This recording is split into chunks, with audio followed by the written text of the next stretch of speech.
in the course of this discourse. First of all, there was a clear collaboration between the Kenyan government and Nigerian government. I'm happy now that they are denying the fact that Nnamdi Kanu was arrested in their place and also handed over to Nigerian government. But I can assure you that by the time we finish with them at the international court, they will never remain the same. What's important at this stage, and I've already made known to the world, is that he was arrested at the airport on the 19th day of June 2021. And he was taken to an unknown residence. That is a fact. He wasn't taken to a custody, and they recognized the official custody of the police over there. He was taken to an unknown residence where he was subjected to inhuman treatment. Nnamdi Kanu was tortured, maltreated, and beaten, mercilessly beaten. So these are facts within our knowledge, confirmed by him to us. So after spending 8 days in their custody, illegal custody, they now beckoned on the Nigerian counterpart to come for him. And by the time they came, Nnamdi Kanu was apparently unconscious at the point they came to pick him. He was unconscious. He was near lifeless at the time they were back taking him to Nigeria. So, and consequently they brought him here.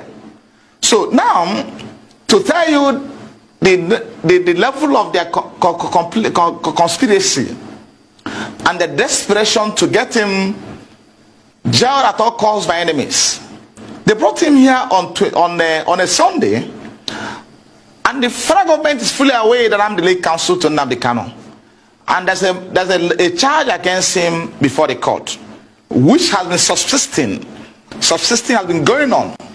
Because after invasion of his premises on the 14th of September 2017 by the Nigerian military and soldiers, who killed over 28 persons in his house, and by act of providence he was narrowly escaped, we filed an application before the court for an inquest into what transpired in his house on the 17th of September 2017, for court to inquire as to what happened in his house, what led to his disappearance. And we are still in this process, because that is fundamental. This is a person that has expressed to the world that he is ready to come for his trial on October 14th, 2017. He wasn't planning to leave the country. He wasn't planning to run away from the trial. He was ready to come for the trial on October 14th. The matter was stated for commencement of trial. Then on September 17th, his house was invaded. So to tell you that the government was not ready at the time to prosecute him, because they have no evidence to establish even the charge preferred against him to even date. So they went after his life. Now it's compelling on the part of the court to inquire what happened to this person I granted bail, what led to his disappearance. Then surprisingly, on the 28th of March 2019, when the matter came up for sureties to show cause why they will not be committed for contempt, why they were unable to produce Nnamdi Kanu. That was the proceedings of that day. The court gave an order revoking his bail. Then we said no, because the court should be bound by its records. We said no, and we filed an application to get that vacated. Since 2019 to date, the matter had severally come up before the court, the same court, and the court was not inclined to hear this application to vacate the order. And the worst is that the federal government has not filed any response to this application before the court. They not filed a response in counter to application to get that order vacated. They were not interested. What they are interested is to how to get in Nnamdi Kanu at all means available to them. So now he was brought into this country on Sunday after being detained, maltreated, subjected to all forms of inhuman treatment, and inflicted with severe injuries on account of handcuff that lasted on his hands for over 4 hours till before he was brought to court. And you can see him on handcuff in court on that day. Those injuries are still there, and a number of medical issues he's having today on account of what was the kind of treatment that was meted out to him.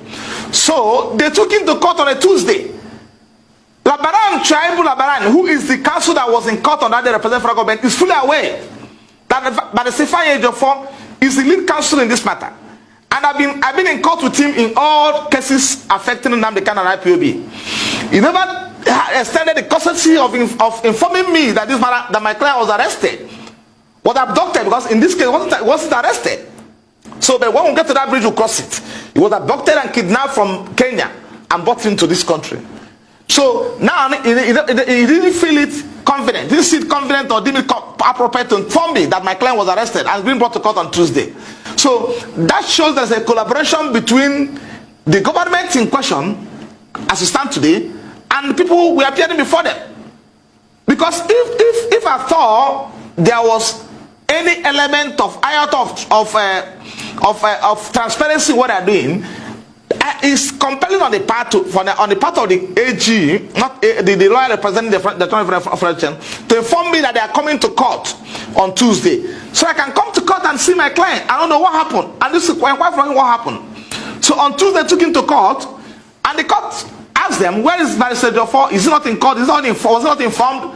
They said no. They arrested him and brought him to Abuja on Sunday, and he's called today. So now there's an underlying fact that my client will not get fair trial in that court.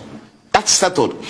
The issue of fair trial has been taken away by this collaboration.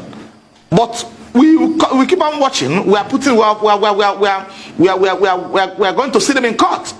So that is what happened as of today. I've seen him, and he has given me every information and detail about what transpired in Kenya, how he was arrested, how he was taken to a non-destination, and how he was maltreated, how they nearly killed him over there. And it's obviously from what he told me that it was at the behest of the federal government that they were doing those things. So until when they beckon on them to come, these are against an obvious infraction to all international laws and treaties. So, but at that level, we're addressing it. We're going to address an international court at that level. So let me concern myself what's happening in the country. So it's obvious from every indication that my client will not get a fair trial in this court. Obvious. Until when the contrary is established.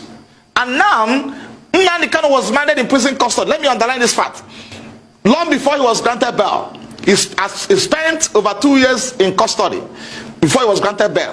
The court itself is aware that he was in prison custody before he was granted bail. And at the point he was in prison custody, Nnamdi Kanu never at any point in time made any effort to leave the prison without the judicial process.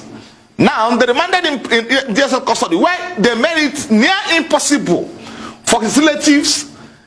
He is under a debilitating health situation. He has a medical condition that needs to be addressed as quick as possible, because it's only a living that can face trial. So this I can stop at this time. You will recall that on the day he was taken to court, that was last week Tuesday, Nnamdi Kanu was allowed to address the court because I was not in court. I was not in court. So that enough shows you that's the problem. Nnamdi Kanu is not a lawyer, and he has no competent to address the court. He must address the court, because if needful was done, I would have been in court to address the court, and also apply to the court that he should be remanded in prison custody. So that is a clear violation of his constitutional right to a fair trial. So because I was not in court, he was allowed to address the court. So that shows you that there is more to it than meet the eyes. Because Labaran has my number. The office of AG has my number.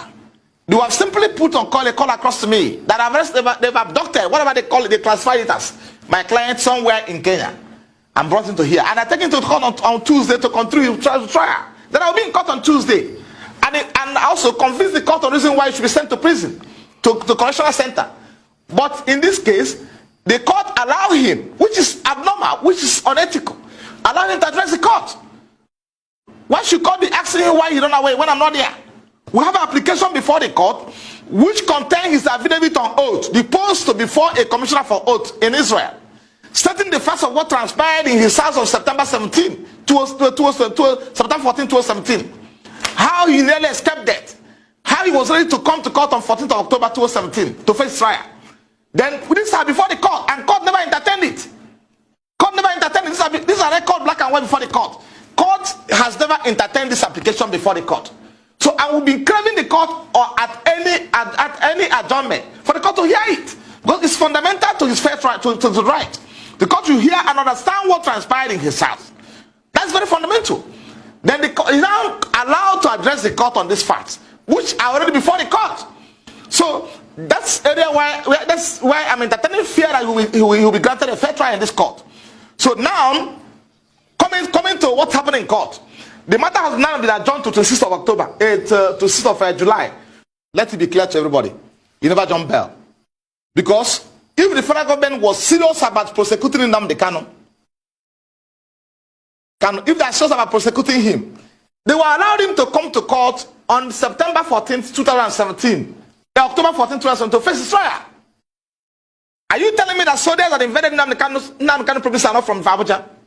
Are they acting where they acted under the instruction of someone in Abia State? The answer is no.